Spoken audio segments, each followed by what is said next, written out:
So normally I wouldn't want to start an entire series about a new place just in the apartment or whatever that we're staying in, but this is sort of like, I don't know, extraordinary circumstances or just special circumstances where we arrived in Glasgow last night.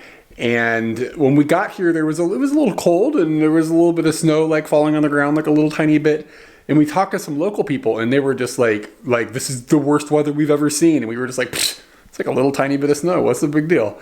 And then we went into it. Seeing like hashtag beast from the east. Yeah. This hashtag on the internet is like beast from the east. And we're like, what is going on? And then we went into a grocery store and there was like a bunch of tabloids. Some of the tabloids, it's like worst weather in 27 years or something. And like the world is blitz Glasgow. the world is going to end. And then we were just like, whatever. So we went to bed and then we woke up this morning and it's not like if you're from like the Arctic Circle or something, you're gonna be like, that's not much snow. But I think for this part of the world and kind of for us as well, this is a pretty substantial amount of snow that has fallen. I wouldn't say that it's as substantial. I think it's just it's a game changer on what you're gonna do for that day for sure.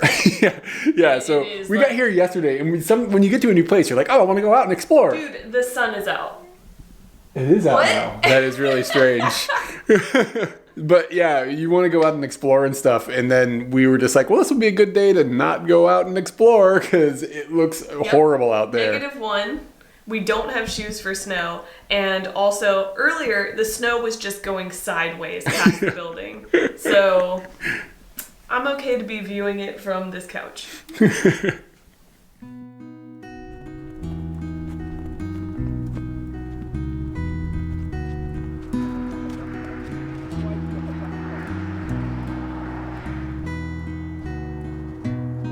We arrived in Scotland on Tuesday night when there was just a tiny bit of snow on the ground. Then we woke up on Wednesday morning and a lot of snow had fallen by Scottish standards, or at least Glasgow standards. And then it kept snowing until basically like really early this morning, I guess, or sometime last night. Mm-hmm. And that is Friday. Today's Friday. So we spent Wednesday and Thursday just inside our place. Yeah, and it was just because as magical as it looks, their city is not like really set up for this type of snowfall, and everything has been shut down. There's a train line that runs right behind the place that we're staying, and the train hasn't gone by in 3 days. And trains still aren't going today. Yeah. The buses have started going. But not where we live. The area that we're in is a little bit outside of the central part of the city, and the roads have not been professionally plowed at all anywhere. Their subway is just a circle, and it's only going in one direction. Yeah.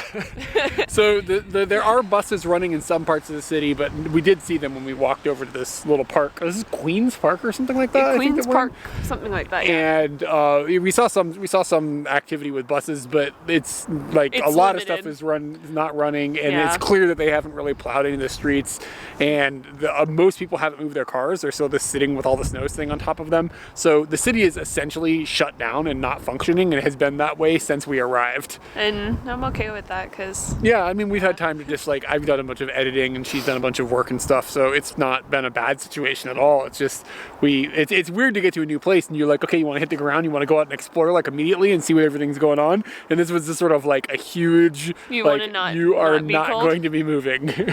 I'm really glad that our Airbnb that we have right now is just to ourselves. Awesome. It's so really cool. Nice. We have this whole apartment. Yeah. We'll definitely show it off. Yeah. It is very comfortable, very easy. It has everything I need. But we came out today because we were running low on food. Yes. So we did go to a grocery store and get like something. Hopefully the place hasn't been ransacked. But it's been a nice little walk, and some of it's a little mucky, but the snow is like a nice type of snow and stuff, so it hasn't been horrible to walk through, and this little park is really pretty. We've got a nice view of the city and stuff, so yeah, it's all right. I'm hoping that we can do some exploring tomorrow, though. What do you think our forecast on that is? I think the city will turn on at least a little bit more. or it will be the adventure of finding out what can you do. Yeah, we'll just go for a walk, I guess. Yeah.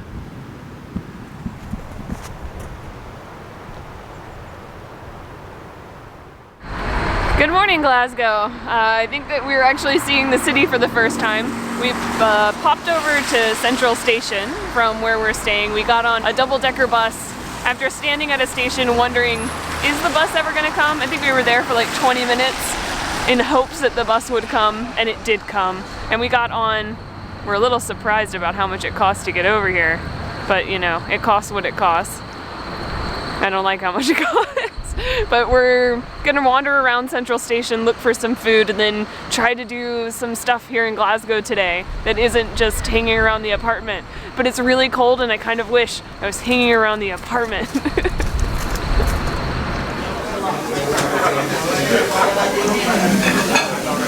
We've come to probably one of a very super popular place here in Glasgow called Bread Meets Bread, and I did not know it was going to be as popular as it is.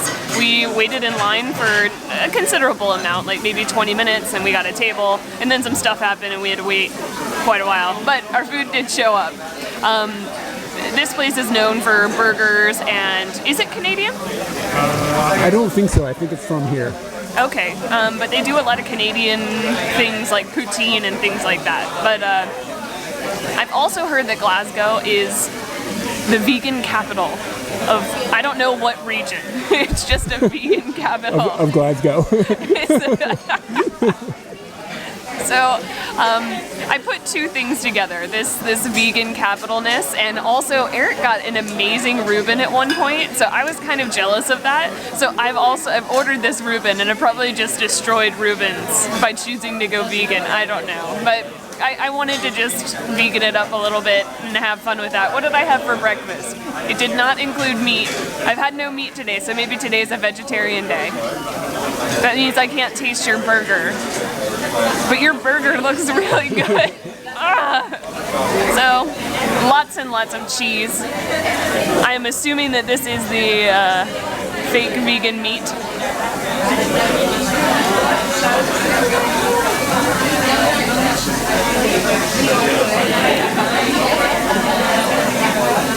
I don't know what I just ate. It doesn't like taste like meat or feel like meat. It feels kind of spongy. Low fish, almost low fish. That's not a good review. Is it squidgy? A little bit. Got the sauerkraut.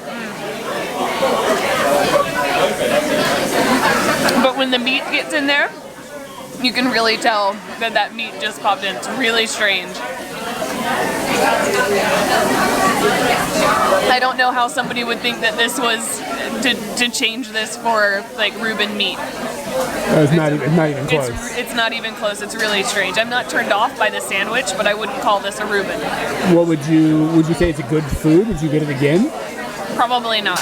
Yeah. I'd hope to try another meat or another, is there like a catchy phrase for fake meat? Another feet? No. Something else that was maybe better. Or I'd just go with tofu. Katie went vegan and I decided to go exactly the opposite direction, and I got this tower of a burger that's got burger and then it's got pulled pork and it's got bacon and it's got American cheese, and it looks kind of like ridiculous, to be honest. Was the American cheese listed in the meat category? Yeah. And I'm not clear on how I'm going to maneuver this thing into my face because it's like taller than my head. Like, let's get this, like, it disappeared, you know what I'm saying? Your whole face is gone. This is a burger wearing a hat. So let's get into this. I'm pretty excited because we looked at some of the reviews before we came here, and it's like this is one of the most popular places in the city. People love this place. It's like a national treasure, basically. So I'm hoping that they're doing a burger that's pretty solid, and oh god, the smell is incredible. All right, wish me luck. Yeah. Break it too. That was the soggiest bite I've ever seen you take. Yeah, a lot came out. My god, dude, a burger with pulled pork on it is spot on. Oh, that's really good. Are all the meats actually making something better, or could you have just gone pulled pork and be happy? It's really gluttonous. I don't know if I should be answering that. I don't know. It seems like maybe there's too much going on, but is there really too much going on? I'm not sure. On my first bite, I didn't taste any sriracha sauce, but on my second bite, I got a mouthful of it. There's a whole bunch hiding there in the bottom, and that makes this quite a quite an exciting adventure for a burger. They had labeled this in their menu as their like house specialty, basically, which is why I picked it. And I'm pretty happy I did because it's checking all the boxes of things I wanted. I wanted to try their burger because they're famous for burgers, but I noticed they had pulled pork, and like, okay, that was something I wanted in my life. And then sriracha sauce is just kind of like a little bit of an explosion that I didn't expect to get, but I'm happy about. We've walked a bit through some slushy muck, and we've come to an area with a pretty cool looking cathedral. And you said this is the Glasgow, like the big one, right? Glasgow Cathedral, yeah. Okay, so this is like the big cathedral in the area. And it looks scary. It does. It's like dark looking and kind of like, I don't know, a little bit, gives me the willies a little bit. Yeah. And that might also be because of what's behind it. And you said that there's like a how do you say it? Necropolis. Necropolis. So a huge graveyard directly behind the cathedral. Yeah, like a city of the dead, I guess. Yeah. I saw a sign that said they built it in the 1800s, so it's not super old. There's But mega dead people in there. They've been dead for a long time. it's true. That's true. I wonder how old this cathedral is. Well, we won't get to find out. Yeah, it's closed. I think yeah, probably because of bad the weather. Yeah, it's got things that still are shut down. And so this is 5 days now, and there's still like no train system running, and tourist stuff is still not functioning. That is the most surprising thing to me, is that the train system is closed down. But tourist things have definitely they're not happening. We went to do like an arts and crafts thing because I wanted to do arts and crafts. That wasn't functioning. Yeah, they were having like a batik dyeing session to celebrate Holi, and I'm mispronouncing all of that as usual. And that was canceled, but that was directly across the street from the cathedral, so it was like, well, that was on the way. So I have good news though. You can't cancel dead people, so if we walk over to the Necropolis, that's probably going to be happening. Well, they canceled their lives. It's true, but not for weather. You never know. Has been quite cold. I slipped like 4 times. Tombstones need to pick up their game. I'm pretty bored. I mean, like, if you kept picking up the same book and it just said a name and 2 dates, you'd probably not pick up that book anymore. Come on, Tombstones. I need to know more about these people. They were people. And we know nothing. At least here, David told me he's an engineer. Is his name David? Thank goodness it is David. I was going to feel so disrespectful. But wow, we've been to a lot of random graveyards over this trip and several other trips throughout the world. And it seems like that's all that matters, your name and 2 dates. But there's so much more than that. What's going to be on your tombstone? I won't have one. You're living forever. If I did, I would hope that, like, I could pull in, I would hope that they, like, maybe my friends might write some freaking moments that we had, or, like, something interesting. More than just, like, my name, some dates, the person that I made people with, and, like, in a lesser font size. Like, I just, it bothers me. So my question for everybody watching this video is, what should they write on Katie's tombstone? I was just watching some television show. Oh, it's about the 90s. Everything sucks, and the mom goes, "There's a tombstone in the refrigerator with your name on it." And I forgot that Tombstone Pizzas used to say that slogan. It's pretty darn good. The Necropolis is basically a graveyard that is on a hill. And it seems to me that everybody that was buried here was rich, because it is the collection of the largest tombstones I've ever seen, and there's no exception.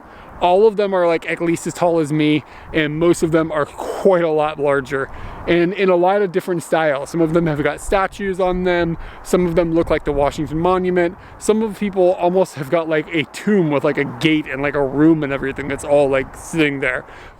This is not poor people graveyard stuff. I found the magistrate of Glasgow in the early 1900s. That would make sense. Yeah. I'm finding people. And it was really cool to come up here during this weather, because it looks like another planet almost, with all the snow sitting on top of it. And I think we're getting treated to something that isn't like something most people get to see.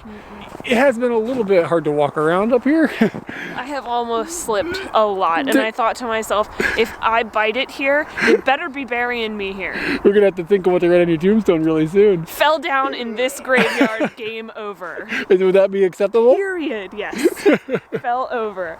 And it can't, just needs to be like fell over. It can't be like fell to her death. Like really just needs to seem like I just keeled. Like it was the most gentle thing ever. Up at the top you get a really good view. I would say of the entire city. I mean, you can see pretty darn far from here, and it's cloudy and hazy and snowy and almost the sun is going down.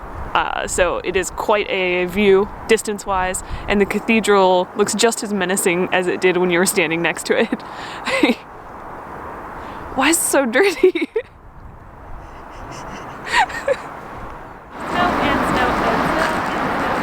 Glasgow, snow and snow and snow and snow, because that's really hard. We've talked a lot about the transportation, like the buses and the trains aren't functioning properly. 5 days after this storm, this is the bread aisle at a supermarket. This is not a local store. This is the equivalent of their, not Walmart, but lower than Walmart, like just a supermarket, like Wegmans or some other supermarket. There is no bread. And really, for my breakfast, all I want is my squidgy bread and crumpets. I can't get any crumpets. Apparently Easter is just around the corner, and this is the Easter County section, and they've got more Easter candy than they have bread, that's for sure.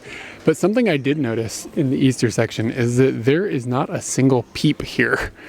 Like, and maybe it's because that's gluttonous, but like, I mean, look at this bunny. That's a huge gluttonous bunny. No peeps, y'all. It's not Easter. So this unseasonably cold weather that they're having here is apparently going to keep the country cold for like an entire month. So we've come out today and it's snowing again. There's supposed to be like an inch of snow that actually accumulates on the ground. I hope it doesn't turn into a situation where we aren't ever able to get any bread again. I gotta admit, I'm pretty impressed with the fact that somebody climbed up on this statue and slammed a cone on his head in this inclement weather. Like, bravo, guys. Turns out that the cone on the statue's head is the work of a professional prankster and not just some random kids, because it is sitting right outside the Museum of Modern Art. And I think it's a really good piece of art, because if you don't know what it is and you've never seen it before, you're like, oh, it's clearly somebody has pulled a fast one. But they didn't, but they did. It's good, like it feels real, but yet at the same time, once you find out, you're like, oh. Because well, the type of building it's sitting in front of doesn't look like something that somebody would have like you know, a modern like prankster. Like, it seems like somebody's making a joke. It really does. Mm-hmm. Okay, so I got on the bus, and when I got on the bus, I saw something that possibly we could go and do, and I saw it in like tour guide things and whatnot. It's called Sharmanka. Forget the first name of it, but okay. Kinetic Theater. Okay, it's a kinetic theater. I don't know what that means. I don't know what that means either. So you asked me, is it food? And no, it doesn't sound like food. It's not food. You said, will there be dancing? Bizarre, random second question. And you specified that, would we be dancing? And I said, no, we will not be dancing. Okay. Do you have any more questions about this possible activity we're going to do? What was it called again? Sharmanka. Yeah. Kinetic Theater. Kinetic Theater? I mean, I assume it's just going to be a stage show or something. Is that insane? Yeah, I get the impression it'll be a stage show. In like kinetic, I guess like will be energetic or something, or? I think kinetic is energetic. Yeah, I don't know. Okay. I don't know. What do you think? Have you seen any pictures or anything? I have seen a picture, and there won't be people. Well, what about us? Well, I mean, we'll be there, but we won't be dancing. She can't stop me from dancing. What'd you think? It's really cool. Okay, I really didn't know, because we went through an entire tour of these amazing kinetic machines. Basically what this is I don't know how to explain it. Let's back it up a little bit. There's a Russian artist who was born in the 1920s and lived through like the rough parts of the Soviet era. And during that time, he started learning how to do woodworking and stuff and made little like dolls and things like that out of wood. And then he at some point hooked a motor up to them and made them move. And he got fascinated by that. And he continued to fine tune his craft, and he kept making more and more and more of these dolls and like making these big sculptures out of them with electric engines so they would move around and things. And he had turned that into an art, and he's eventually moved to Scotland. And not only had he been working with wood, but he started working with metal and things, and started making sculptures that are kind of representative of things that has happened to him in his life, or things that have happened to friends, and things that have happened during the Soviet Empire and things like that. So a lot of it has actually got like a background to each sculpture, and they got little placards that explain those things. But the part that is insane is that when they have a show, basically. And the show has you walk from machine to machine, and you see like 10 or 15 machines. It lasts like 45 minutes, and you stand, the guy tells you start here. They turn all the lights off in the room, and then music starts playing. And it's creepy music, or it's sweet music, or it's scary music. There's lots of different themes of music that happens. And sometimes it goes from one to the other within a machine. Yeah, and the machines start moving, and it doesn't move all its pieces all at the same time. No, like which it's fantastic. It's synchronized. So like maybe it'll move a little bit, and then it'll add a piece and add a piece and add a piece. And often, because of the way that the machine is moving and making noise, it is synchronized with the music. So you'll have like the similar rhythm happening and stuff. And there's like bells and things on all the machines. Yeah, the machines in themselves also make noise that fall into place in good ways and sometimes bad ways and jarring ways. And it seems like any way that it fell in was the way it was supposed to fall. Yeah, and it's not perfectly synchronized, which I think is really cool, because it makes it feel very, very mechanical in a way that's like almost kind of unexpected. And it's so much to think about, though. The lighting is incredible. Yeah. So they have got lighting rigs set up around each one of the machines, and then some of the machines have actually got lights built inside of them, and it projects a shadow on the wall behind the machine while it's moving. And then you can even watch the shadow, and it's even more of it's another layer. It's crazy. It's like moving sculptures that are not interactive. Vaudeville. Yeah, it's kind of got a vaudeville. Yeah, like the style of the carvings and stuff is in that era. And you could almost see that these machines might be at the beginning of like a horror film to really make this setting of you're kind of just stepping out of what you feel is comfortable. Yeah. And it's perfect. It's really good. And Eric was talking about the lighting. If you can show the guy behind me. Yeah.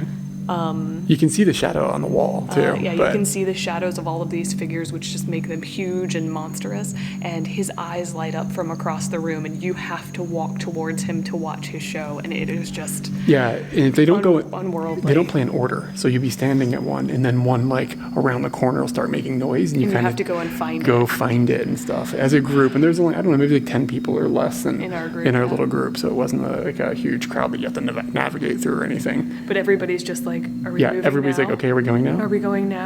Yeah, we're going. Okay. And there's no joke. These things are really big. They're bigger than I am. One of them, the Crusader, scared me because I'm standing right in front of it, and its arm is going like this, and the end of the arm is a cleaver, and I can feel it shaking the ground as to how hard it is pushing forward. And if some reason something had fallen apart, which I think this guy's probably not, he's a good guy, he's making amazing things, so he's thought it out. He's not trying to kill you. I just sat there thinking, if it flies out, that's the end. So you have emotional feelings to all of these as well. There's so many layers, like the wood and the metal and the machines and the lights and the music and how you feel, and it's really cool. I've never cool. seen anything like it. And the whole time we weren't talking. Nobody was talking. You're just watching. There's no need to say a thing. And I'm looking at his face, and I'm trying to figure out, like, is he enjoying it? Does he think I brought him somewhere that's really kind of bizarre? I don't know. But I'm really glad that he liked it.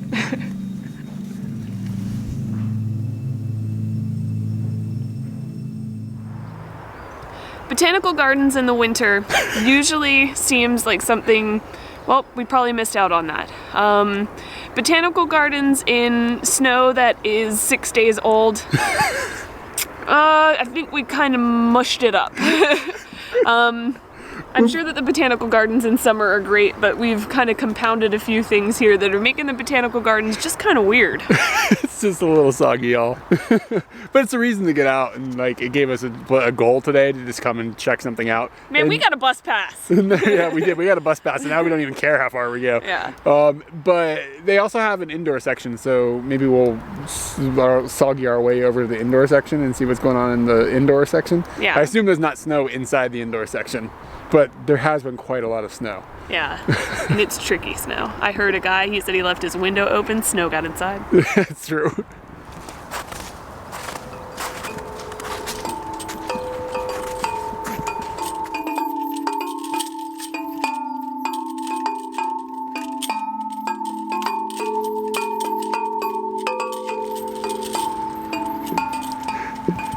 It is vastly more humid inside of the greenhouse than it is outside of the greenhouse. Maybe you can tell. When we went to Borneo, we ended up at a village trying to climb up a gigantic rock. And one of the cool things that we found, and I've already upset this plant a little bit, was that they have a special type of plant. And maybe this plant has many different versions, but the one there was wild and just growing on the ground. The guy just took us over and was like, watch this, and I'm going to show you. Watch this. Doesn't necessarily like to be touched. So when it's touched, it freaks out. Ooh, oh, yeah, I've touched a lot of it now. I didn't realize my elbow was getting in there.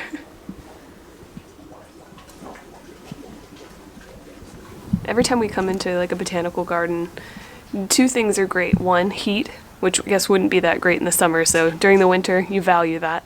And the other thing is you're going to find something that you just don't think is really natural. And I just hit the one thing that I've been like, that's not natural. Look at the inside of this tree. It's really into the World Wide Web. That's a real big plant. Sometimes you go to a place and you go inside and you kind of forget where you are. You forget what you're in. An example of that is when we were in Ibaraki and we went to this giant Buddha. We went inside the Buddha and the interior of the Buddha just made you not realize where you were. It took you away from the moment, from the structure, and it just felt like I'm in a room that doesn't exemplify anything. So we've come into this room with all of these amazing trees, and it's the exact opposite feeling. Like, I feel like I've been taken somewhere that's away from where I really am, but it has exaggerated that feeling so much that I just feel like I'm in a tropical forest. And I just said to Eric, Scotland's outside. That doesn't make any sense, but that's very cool. I like the opposite feeling of that, of being inside something and that making it amazing.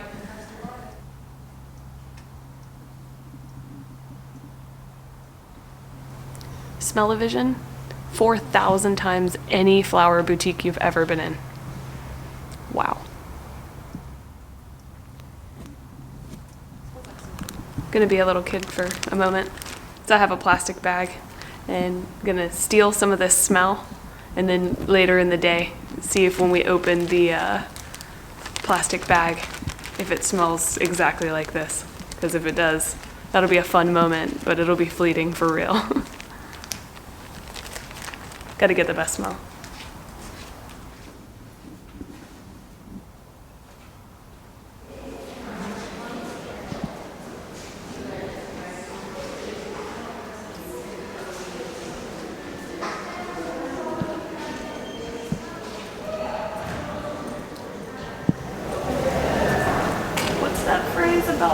You have too much of something?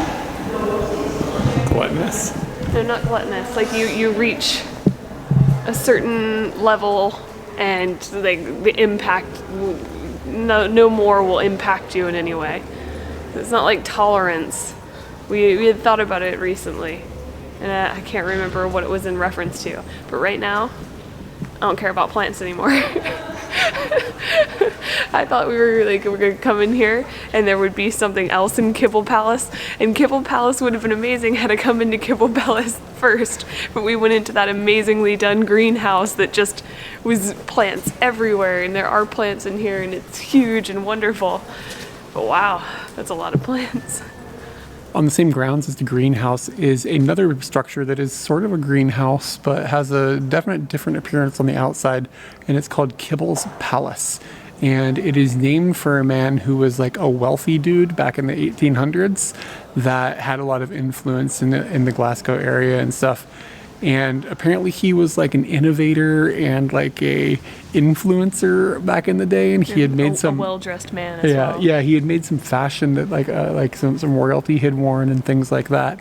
And he had a house on a lake, and one of the things that he's famous for is having taken a bicycle and then attaching like pontoons to it and riding his bicycle across the lake, which is like fairly eccentric.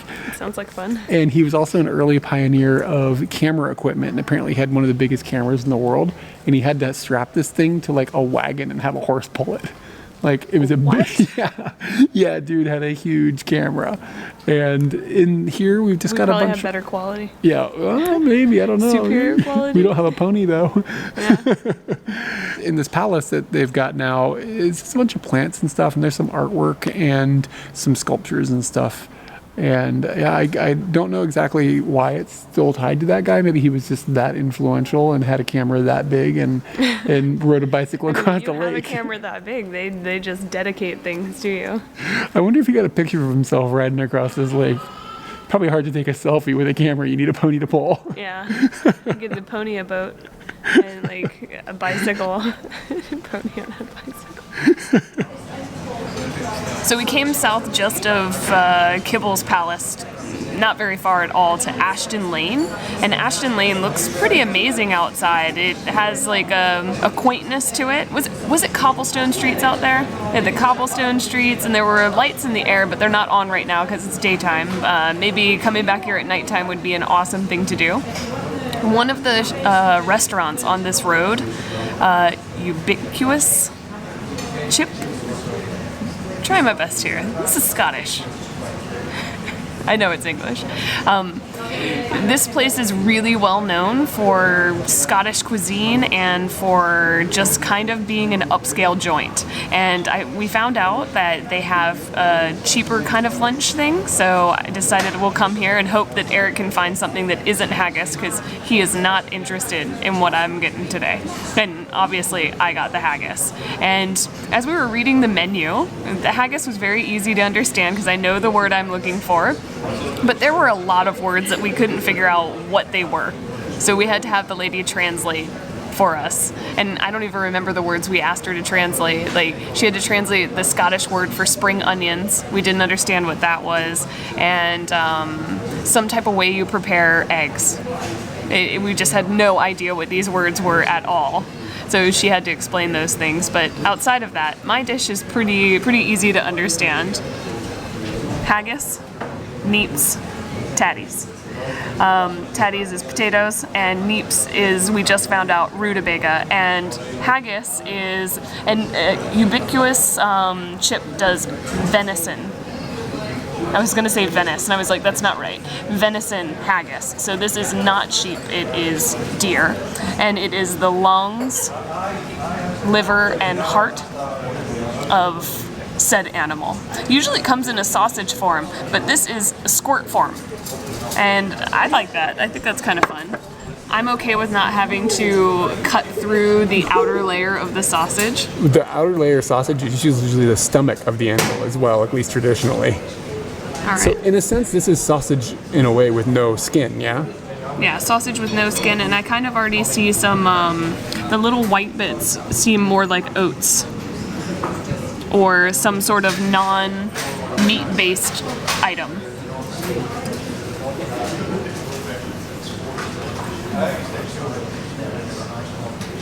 I also was given some whiskey sauce, which looks mainly like a gravy, and obviously Scotland, whiskey, you should probably get it. I'm gonna see how this goes. We haven't figured out what the bell is for yet.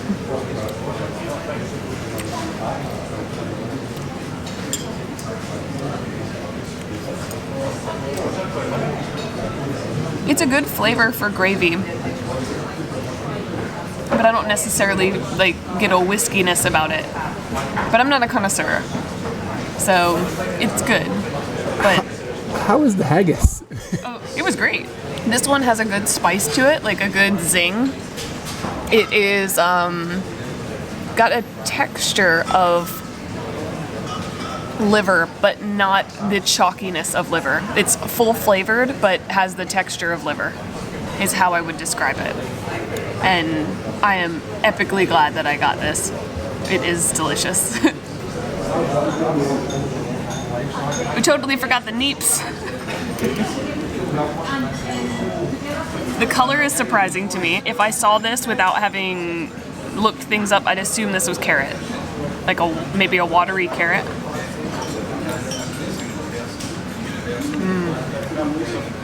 Wow. That's what a rutabaga. Is that right? Is that the way you say it? It sounds like a car. It's really, really good. Like super flavorful. I don't know if it's the seasoning or if the actual vegetable has that much pow to it. But next to a potato, that's like, whoa. That's probably insulting to a lot of people in the UK. How dare she talk about the potatoes that way? There ain't no way I'm eating that haggis. Like, liver texture is not okay, and it's made of like deer hearts and lungs. Like that's not food, y'all. So I just ordered basically a roast beef sandwich that's open faced, and it looks pretty damn tasty. But before I get into that, I'm gonna steal some of Katie's rutabaga because that is the most interesting thing. Son. Neeps, my bad. Yo, that's pretty good. It's almost like spicy or something, like not spicy. Whatever you think about those neeps, that haggis is a 4,000 times better, and it doesn't. Wow. I can't do it, dude.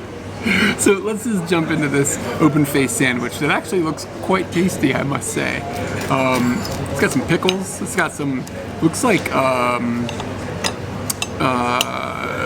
mustard, like a honey mustard or something like that. And it's got a pretty strong bread.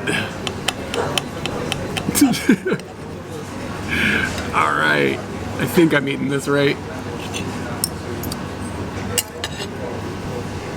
Ta-da! That was too big.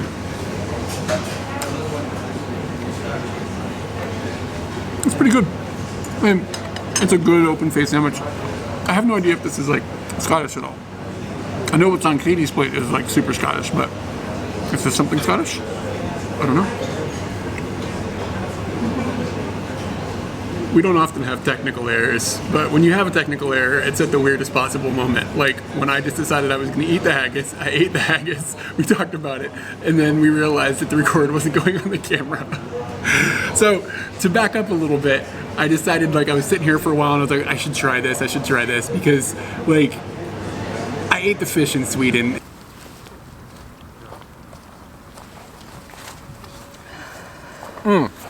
It tastes like a shit.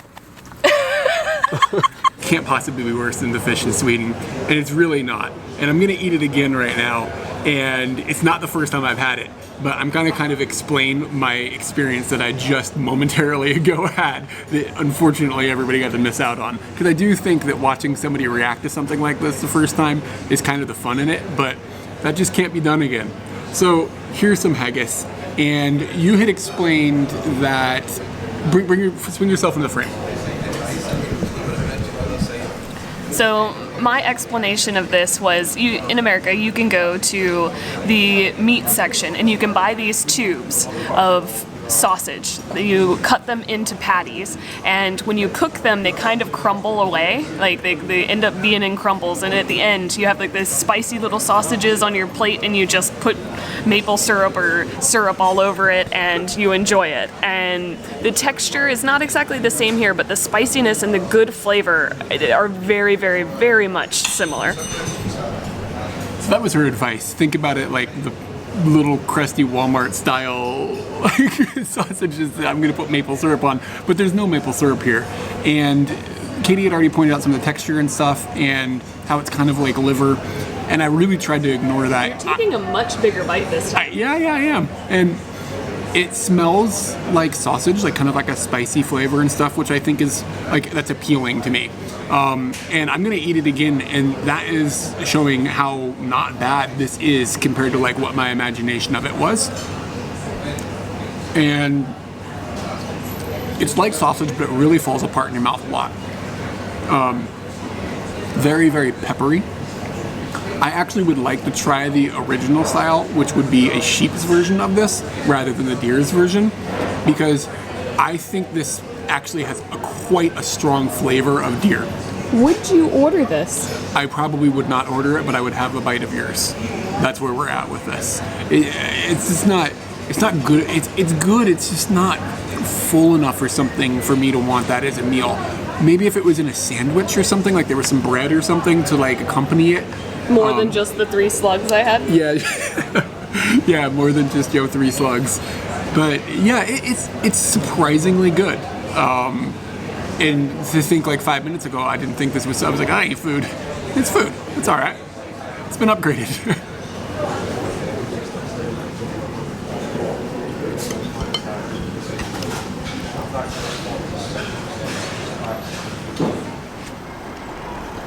I went in and asked if they had a free cash machine for me, but they didn't seem like they were looking to give away any machines, so... Alright, Europe, I don't know what's going on here. Got this packet of wafer thin sliced meat, and they're both turkeys. This one over here says wafer thin turkey breast, and that makes a lot of sense. Like, you think about a turkey, you think about breasts, turkeys, breasts, they've got them, kind of, even though I don't think they lactate, but they've got breasts, like that's a thing that's there. But over on this side here, we've got wafer thin turkey ham. And that I don't understand at all, because I ain't never seen a turkey that had a pig with it or inside of it or in any like context. So I thought I would figure out what's going on here. Like, if I eat that, what animal am I eating here? So classically, it's impossible to open. All right, got it. Kind of. I destroyed the package, but it smells. It smells like bologna, which that's not a good look for a bird.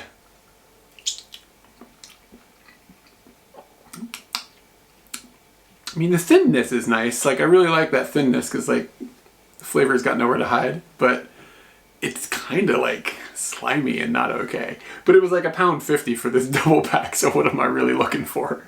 I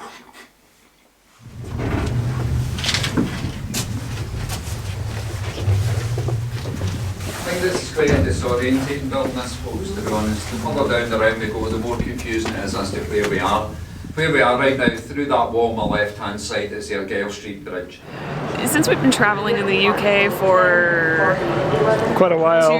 2 months? 3 months, you start to just sit there and go, okay, we've seen a castle, okay, we've seen this, we've seen that, and you start to wonder, like, what can you do in this area that you can only do in this area? And so far, going to the Sharmanka exhibit, you can only do that here. Yeah. You might chance, happen upon one of those machines. It tours sometimes, Yeah, but but it's totally Glasgow. You won't get that experience only here in Glasgow. And we've done a few other things that I felt like the Necropolis, only here. Yeah. You won't get that feeling, that experience, and you won't get that feeling and that experience in the snow very often. So that was pretty darn lucky.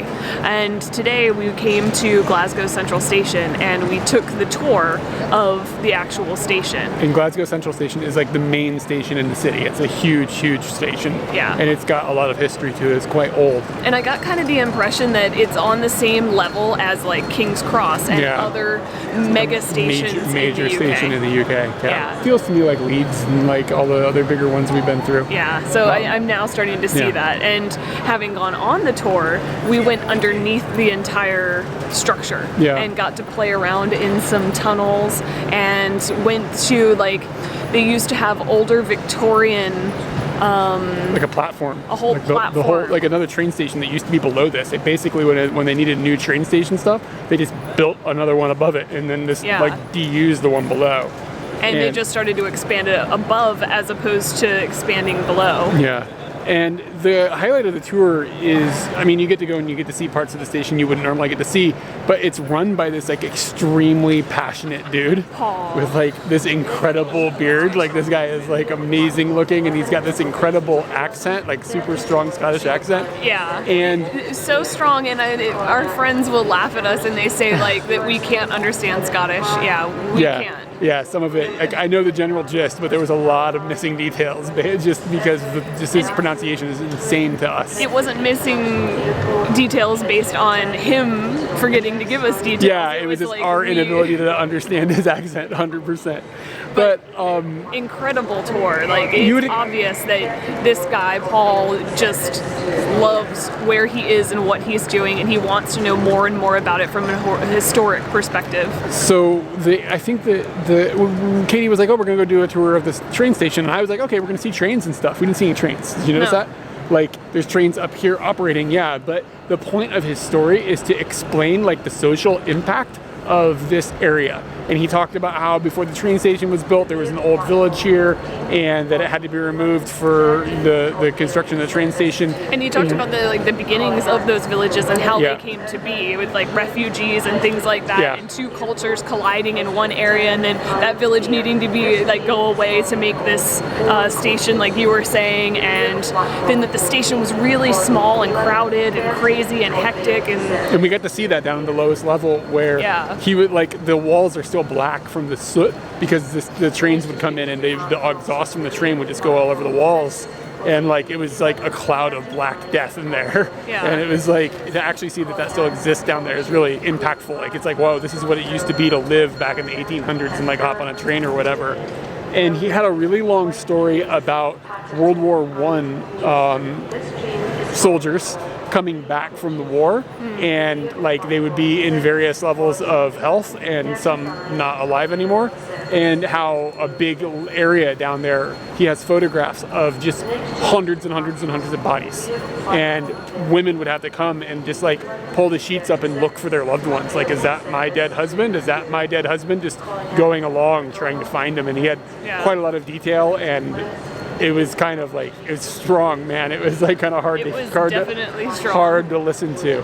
So the fascinating part of this whole thing, I was like, wow, we're going to learn about trains, but what we learned about was right here. And we learned about people and stories. Yeah, and it was a really interesting take on that.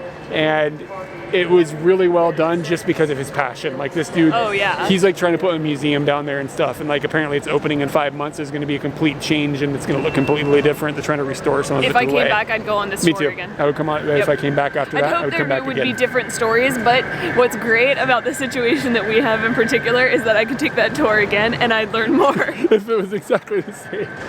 If it was exactly the same. So, but I think there's more layers to this place, as he has explained, and it was a fascinating tour. Wow. Only Glasgow. Closed it off 8 years ago now, ripped up the car park, put in an additional 2 lanes to increase capacity for the services. Before we head downstairs, just to mention a wee thing, see the brass rungs that are on the walls down here? The Calais for many years and horses. There was the stables in the back, still there to this day. After looking online for cheap eats here in Glasgow, one thing that came up and caught my attention was University Cafe. And I have a feeling that University Cafe is more about the eyes than it is about the offerings. But the room looks pretty amazing, very old school, very kind of pub meets the 1950s or a jukebox of some sort, like dazzly but still kind of pubby at the same time. Dazzly is not the right word, but the people have put like little mirror tiles on a lot of things, so things are sparkly in some ways. Anywho, we came in, and I guess I kind of thought that we were going to have Scottish favor here, or something that I thought was going to jump out. The major thing that has jumped out is the potato scone. That was the highest appeal on the menu. Eric got ham and cheese on toast, soup. I got some fried eggs and a salad. This is the main thing on the menu that was of interest. But I've actually been looking forward to this. I have a big checklist of items that I want to eat while we're here. This is on the checklist, so. When you think about scone, you think about those biscuits, so I love that this is a completely different shape and form. I could be a fan. This is pretty tasty. It's like a hash brown, but no hash. Just potato brown. This potato brown. Yeah. And it's another one of those like UK play on words, like pudding. Pudding's not always pudding. Sometimes pudding means sausage. And in this case, this isn't really a scone. It's more like, I don't know what it is. I wouldn't call this a scone from what I think a scone is. But maybe this scone came before that scone.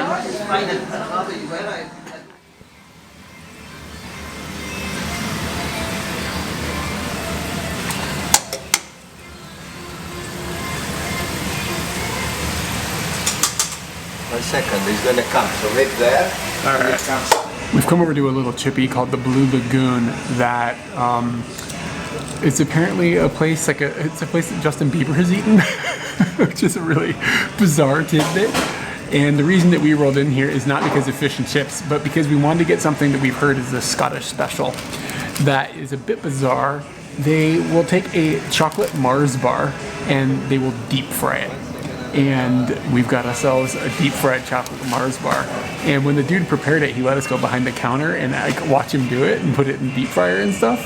And he's really eccentric and really fun. And now we've got deep fried Mars bar, and he was saying that like it's got to be in like a specific temperature, and he cooks it with the chips because when you cook it with the chips, it cooks better. Yeah, so he threw there's like a science to this, and yeah, it smells really good. Okay, yeah, it's like the chocolate is melted, and I mean it's melty chocolate. Okay, To Mars. to Mars, the planet, or the chocolate? Both.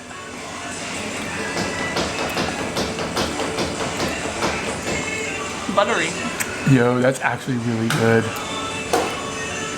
The meltiness of the what's inside of a Mars bar is like I don't know. like nougat or something is inside of a Mars bar.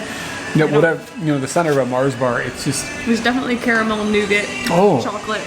Like- And he sprinkled some sugar on top of it, which is just like, you might as well. You might as well. yeah, that really actually works. I thought it was going to be really like heavy and gross feeling because of the deep frying, but actually it's just a way to heat it all up, have it melt without it losing all its form. It's almost like putting it onto a cone, like an ice cream cone. It has that kind of, yeah. It's not like that thick or crunchy to me, but that is what it would be to me. I'm impressed.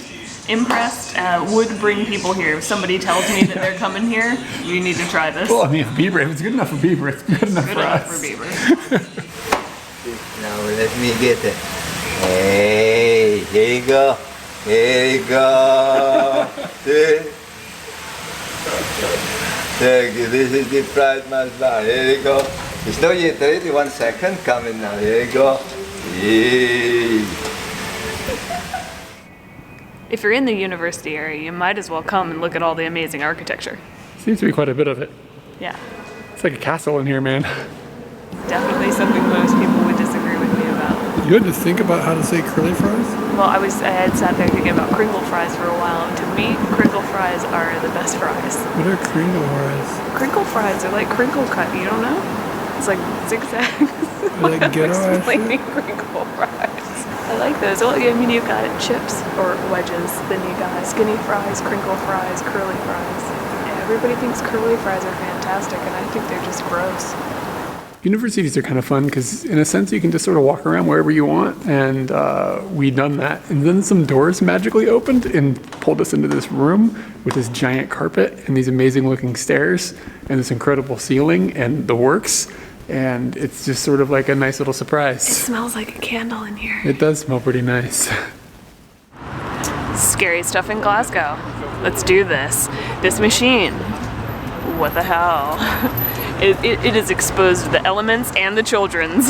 20 pence will get you whatever is in here. I don't know if it's actually going to work, but they've got items, so we might as well. The 20 pence coin is a 7-sided coin. Pretty cool. So perhaps the machine knows to feel all 7 sides. Here we go. I've chosen the one on the right because it seems to have less bouncy balls, and I don't want a bouncy ball. I want other things. Okay, not a bouncy ball. Your typical UFO type thing. Let me put all my coins away before that becomes a disaster. There we go. Okay. Doesn't smell weird.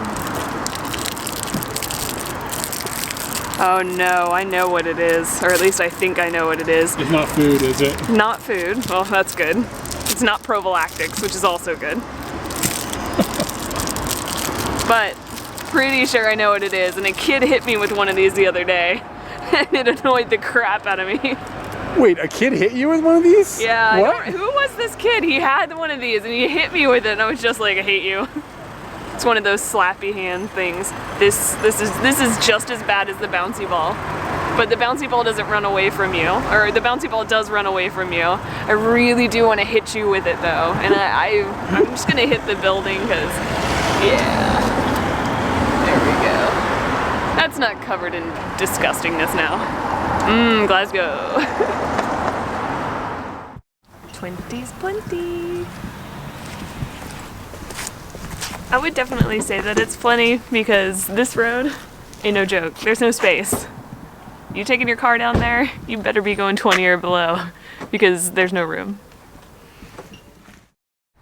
So the weather kept us indoors quite a bit. When the beast from the east comes knocking at the door, you just don't answer. And when the mailman comes for Gary, you don't answer. And when the other mailman comes for Gary, you don't answer. Gary is the guy who is the owner of our Airbnb. And he's a nice guy, but we just don't answer the door when anything scary comes a knocking. And Gary doesn't live here. We've had this place to ourselves the whole time we've been here. So we kind of just wanted to show off where we spent a good chunk of our time here in Glasgow. And that was quite in nice, the actually. Airbnb. It's a really, I don't know how to say better than it felt like home. Yeah, it's a very nice place. And I think it's cool to show off just because it shows like this is actually what an apartment that's like a reasonably affordable apartment in Glasgow looks like. Yeah. And what a lot of people are probably living inside of. So we're in the Cathcart area, which is a little bit south of central Glasgow. It's about a 15-minute bus ride south of central Glasgow. yeah, and there's a train station right down the street. Yeah. There's not a lot in the neighborhood. It's all residential. It's a little bit of a walk even to get to a grocery store, probably a 10 or 15-minute walk. But we're gonna go inside, and We're in this building behind us, and we're up on the European third floor. The American fourth floor, depending on how you count it, because they start with G here. You gotta start with G. So when we met Gary, we were on G, and he was like, gotta go up to the third floor. And we just kept on walking, and I was like, oh, it's G. Okay, all right, across the street. That is a used feminine pad. We live in a nice area. They're nasty.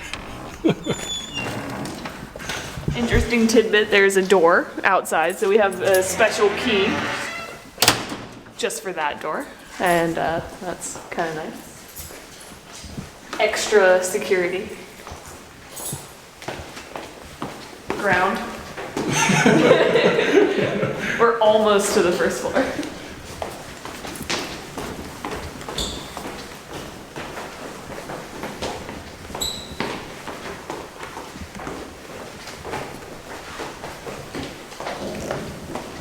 I was told not allowed to talk about the key. Does anybody else here in Zelda or what?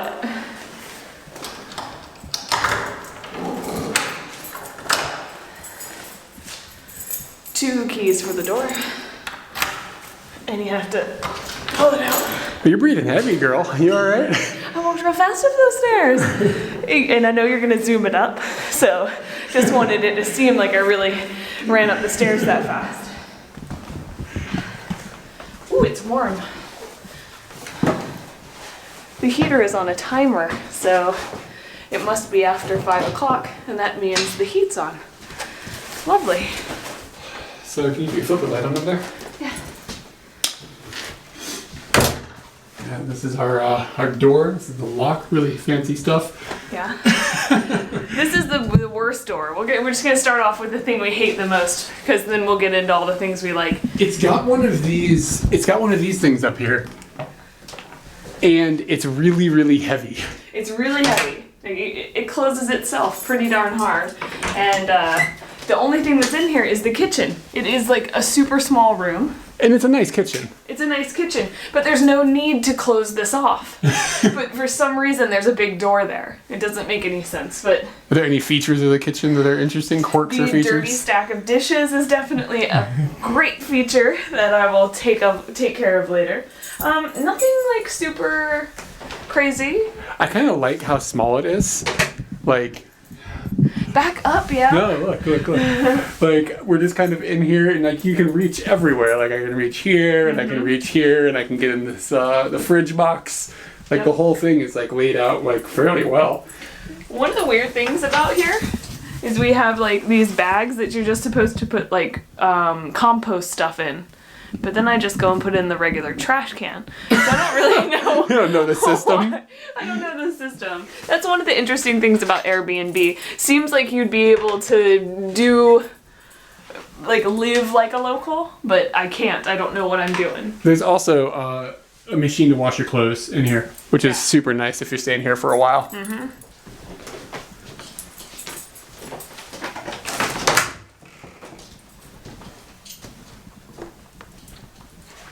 I think the living room is what sold me. Gary, if you're watching this and you want to know why I booked your place, it's this pineapple. Seriously, is that pineapple? I looked at the picture and it had like these lights were on and stuff, and we could have done up this place and made it look really super nice, but this is just, we left earlier today and we just came home and we're just showing you, we messed up Gary's place, but we still love it. It is fantastic. I think this Welcome to Glasgow sign is cute. Yeah, like the Welcome to Glasgow sign and the big Buddha. These big windows. The first night that we came up here and then it started snowing, and just watching it out these big windows was just amazing. Really, really beautiful. And I don't necessarily think that the view that's going on outside is beautiful, but it is Glasgow. You're not going to see this anywhere else. My feelings on that. We've got 2 couches. I have not even bothered to sit up. Is that your first go? Yeah. Oh, it's all right, but it's leather. So. This couch has been fantastic. You fell asleep on this couch. It's a sleepy couch. We do the laundry here. You go bathroom? Check this out, y'all. This bathroom this is common, I've noticed. This guy here. UK, we're gonna have some chats about the bathroom. Why is there no heating in here? Now, you're good, and Eric has argued that these bars are for heat, but they don't express heat in the way that would heat a room. They are warm, and they have burnt my elbow, but they are not to heat a room. They are to heat the towel or to dry a random thing that might be on them. So why is there no heat in this room that I'm gonna get naked in?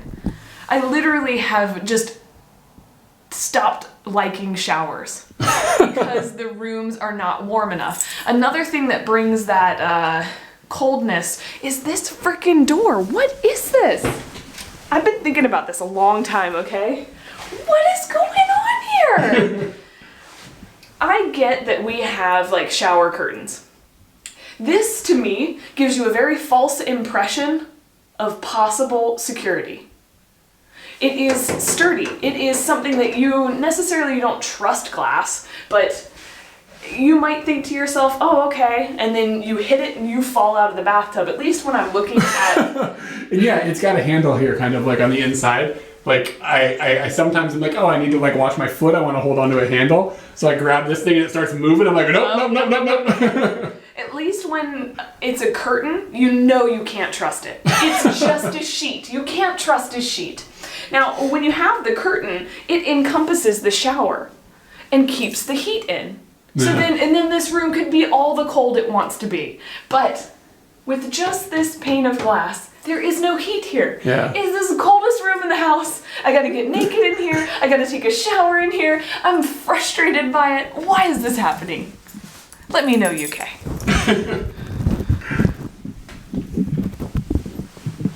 I kind of like this thing because before I get in the shower, I take my towel, right, and I hang it on one hook right here, so you have all these exposed bars, and then I put my panties over here, so that when you get out, How many panties were you putting on? Yeah, all of them, and then you slide your warm panties on right out of the shower.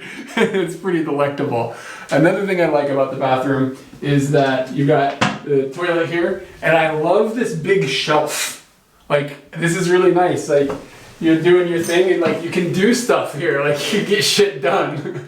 I really like. Literally and figuratively. Yeah. It's really nice. So I agree with Katie that I'm not a big fan of the glass shard that they've got over there, and it could be warmer in these rooms. But I really like that shelf. It's selling me.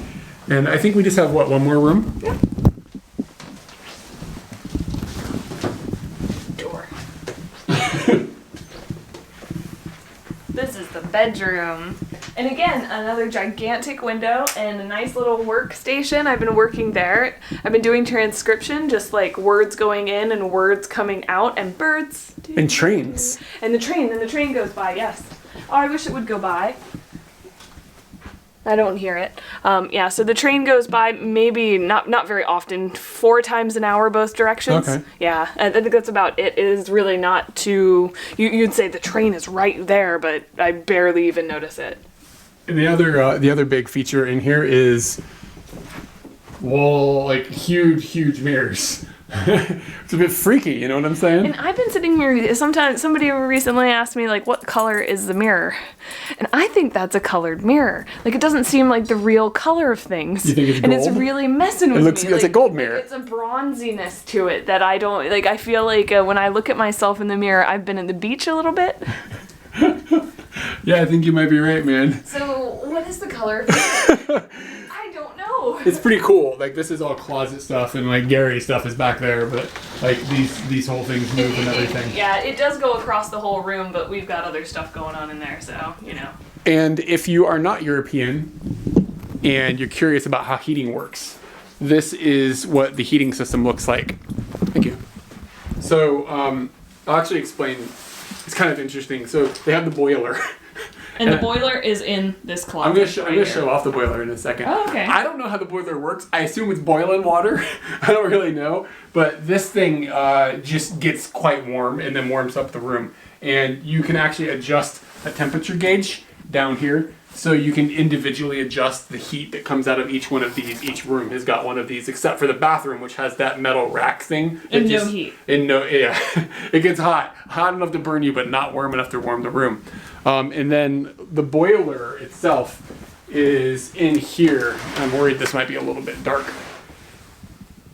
But so you have this robot in the closet here, and it's got like dials on it that you can set hours that it turns itself on, and then so this bot somehow makes those things get warm. So that's how, and I've noticed that's basically how heating works in the UK. It was a little bit different in Sweden. It wasn't something that they could control. You know how it worked in Sweden? Kind of. So Sweden has the same thing, but the boiler is controlled by the landlord. Oh, okay. So the landlord sets the maximum that they're allowed to have, or the highest heat that they can get. Yeah. And when the Swedes moved in, they said, it was really cold, but it just took time for it to heat up and get normal within their apartment. Sure. And yeah, so the boiler is downstairs, hiding somewhere in the building, and then everybody can adjust the same radiators that they have in each room in Sweden. So I like this system. I think it's good. Yeah. Put it in the bathroom, and I'd be happy. I think that this apartment is one of the best places I've ever stayed. Yes. The location could be stronger, but taking that out is incredible in here. Like, I don't even know if we pointed out, like, look at the ceilings. Make a video. Yeah, the first Make a day. video. Keep them, if you don't I am realize. making a video. I am 6'7" or 2 meters tall, and like, I can just barely tap it if I jump as hard as I can jump. Like, the ceiling in here is incredible, and I like that. I feel like I can stretch and everything, and that's not a normal feeling. And I just think that the layout of it is really good. You can have your room in here, and I can hang out in there if we need to just hang out apart or whatever. And the heating works really good, and I think the kitchen is really nice. And there's a shelf next to the toilet. Gary has Netflix. Gary has Netflix, so we can watch Netflix, which is something that we don't normally have. So yeah, I'm really, really happy. Did you feel about the same? Yeah. Sometimes we're out in Glasgow, and I just wish I was at the apartment. It sounds, I don't know if it's rude to Glasgow or really like complimentary of the apartment. Yeah. I'm not sure which. So we ordered some Papa John's pizza, and we decided that probably wasn't very special. But in order to order the Papa John's pizza, I had to bump up our our sales? The balance. Yeah. Because she wanted to have it delivered. So you had to spend a certain amount. So some Scots out there won't be unhappy with my choice of bumping up the sales price. How do you pronounce this? Is it iron? Iron brew. So IRN brew. And this is this a Glasgow thing or is it just a Scottish thing? Do you know? I think it's a Scottish thing. And it's even sold in England. It says I saw it there. It says brewed BRU''D brewed in Scotland. Brewed in Scotland. All right. Secret recipe. This looks like a medicine I used to take when I got colds when I was little, and I used to love the taste of that medicine. So I'm really got high hopes for the flavor of this. So it's supposed to be. All I know is it's a soda, and I see it everywhere. And we hung out today with our Scottish friend, and he was drinking some like when he picked us up in the morning. Like He's it was just like in there. 9:30 in the morning, and he was like drinking one, and I was like, all right, so this is hardcore. The only difference is you have sugar free. Yeah, and this I got is sugar free. the normal regular one, I assume. One. That's. And I mean, I usually have sugar free, calorie free stuff. And like orange soda has like a specific flavor, in my head. And that is not what I thought it was going to smell like. That's my only, I'm thinking about like orange drink or whatever in America. It smells a bit like a creamsicle meets bubble gum. You hate this. So yeah. It's not terrible. I'm not putting it on the, whoa, I'm not going to drink it because I don't like that smell. The smell, I can find things I like in it, which is important. Wait, what are we gonna cheers to here? Brew? To brew.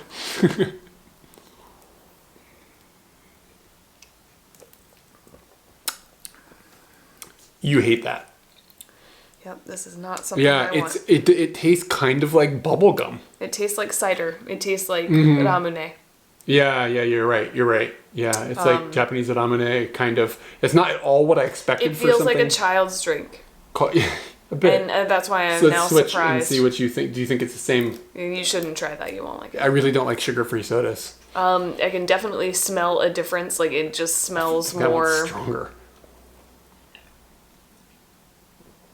Yeah, that's way stronger in that bubblegummy flavor. Not a beverage I like. Yeah, I am not big on this either. I would drink. It's not like, what did I go down the rabbit hole with in Sweden? What's that stuff called? Glug? Or no, not glug. Glug. Yeah, but the Julmust. Julmust, yeah. And I was not on the page with that. I got either. into some Julmust. But you might be wondering, why aren't you eating your Papa John's pizzas? Because this was days ago. It days ago. So there's no Papa John's pizza. Right now we're actually having fika. We've been doing fika since we left Sweden. Why stop ever? For people who may not know, fika is a midday snack time that they have together where they'll drink tea or coffee and eat a food of some sort of sweet usually. Yeah. Scotland is obviously known for the tea cakes. This version that we have right here is the dark chocolate. And because we had tea cakes in Japan, and then we came here and we ate more tea cakes when we were in England. Yeah. And then we got here and we ate more regular tea cakes. And then I found out you could get the dark chocolate, and we ate the dark chocolate. What did you think of the dark chocolate? The dark chocolate is, I think it's a little bit better than the regular one. I find the regular one a little bit boring. I'm going to crack one of these open right now. And because some people don't even know what these show are. Off what a tea cake is. Yeah. And I do want to say that tea cakes are in my top 5 sweets. So I love these. It is like a little chocolate poof ball thing like this, right? And see, there's a lot of marshmallow on the inside here. On the bottom around the base is some biscuit. The biscuit for me is the selling point. It is the thing that I am the most happiest about when I am eating in it. I am so happy that that biscuit is happening. And I love that, in all honesty, I feel like the focus is on the biscuit and not on a slathering of chocolate. Yeah. And I think that it's just the perfect amount of sweet marshmallow. I just feel like that when I eat it, I'm eating a lot of air. It's like I crushed one this morning by accident. I crushed one and it compacted it all, and I was like, "Oh, this is much better," because I didn't feel like I was eating the same thing, but it's just because of how tall they are. It feels like there's a lot of air just happening because the marshmallow fluff is very airy.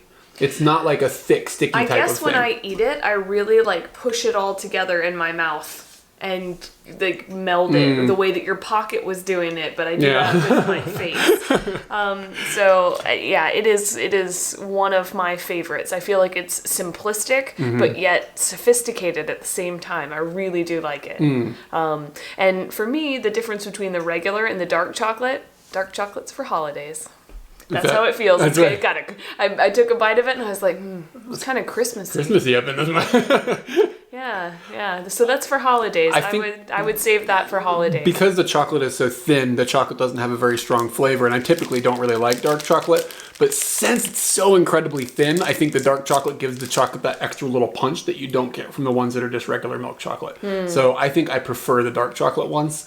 But I don't think that these things are like exceptionally good. Like, I think that they're a fun treat now and then. We've had this discussion of, But yeah, I'm not like over the moon on them. But we found out today, I think they're from Glasgow, actually, aren't they? Yeah, and there's a factory right outside of town. That's pretty cool.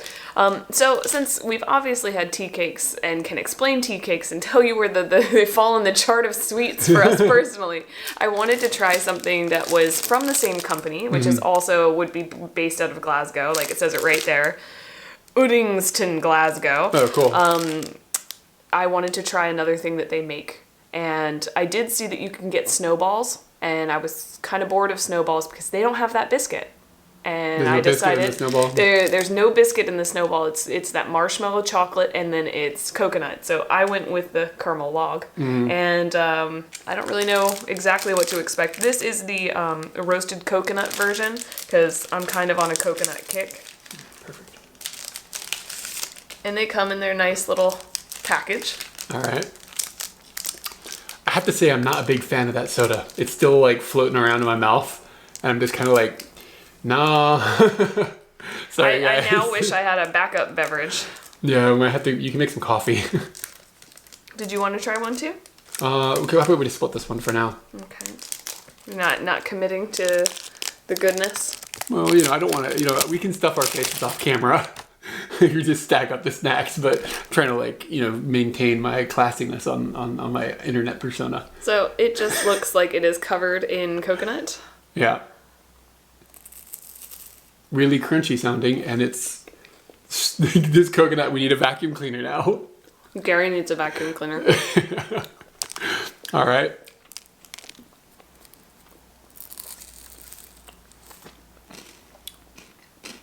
The coconut flavor is pretty strong. There's a lot of coconut there. The chocolate is definitely there, but it's a very mild. There's no chocolate in this. There's no chocolate. There's no chocolate in this. It's very mild chocolate flavor. What is it, just nougat or something? Caramel. It's called a freaking caramel log, Eric. The chocolate in this is really, really mild chocolate on this candy that has no chocolate. Inside, he's got like a wafer, and that's where that crunch is coming from. Here you go. This will help. A little bit of chocolate up on there now. I think it's good. I like it better than I like the tea cake. Yeah, I wouldn't say it's better than the tea cake for me.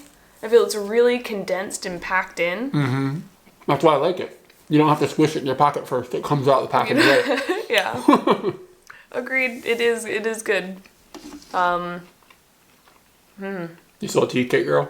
Yeah, I think if somebody brought me both, I'd say I'd prefer the tea cake. Yeah. Yeah. What did they put caramel in that tea cake? The biscuit is caramel. Like that's the flavor of the biscuit. Oh, is it really? Does it say that? You just thought there was chocolate in this I don't know thing. what's going on. I think you might just want to trust me.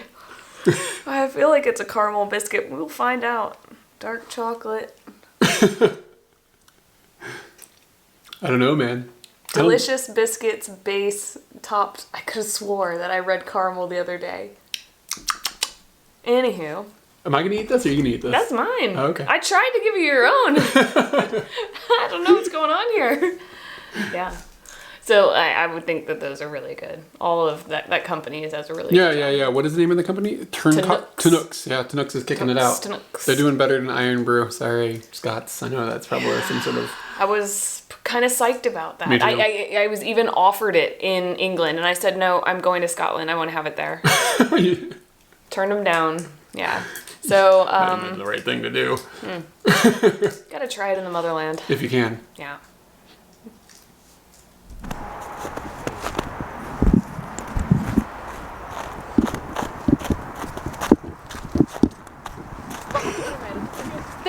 She first. Okay. Me da miedo. Ayuda. Dale las manos. Hold on a second. Can you hold this? Yeah. Yeah. Thank you very much. Sí, sí, Elena, que te aguanta. Que sí, Elena, por favor. Okay. No problem. Thank you. Agárrale en la cámara, por favor, al chiquillo. Ay, vamos. Thank you very much.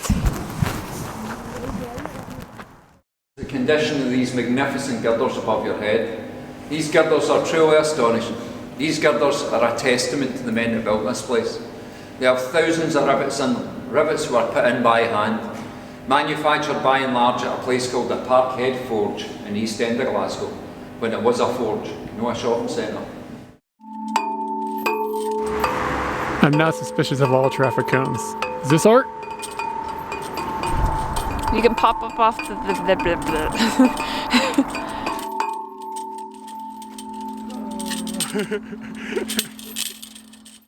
As always, we'd like to thank our supporters at Patreon who help us fund our video production. Without that support, these videos wouldn't exist. If you'd like to support future videos, please have a look at our Patreon linked below. If you're new to our channel and enjoyed this video, make sure to subscribe so you don't miss the other Scotland videos on their way soon. Also be sure to follow us on Facebook, Instagram, and Twitter.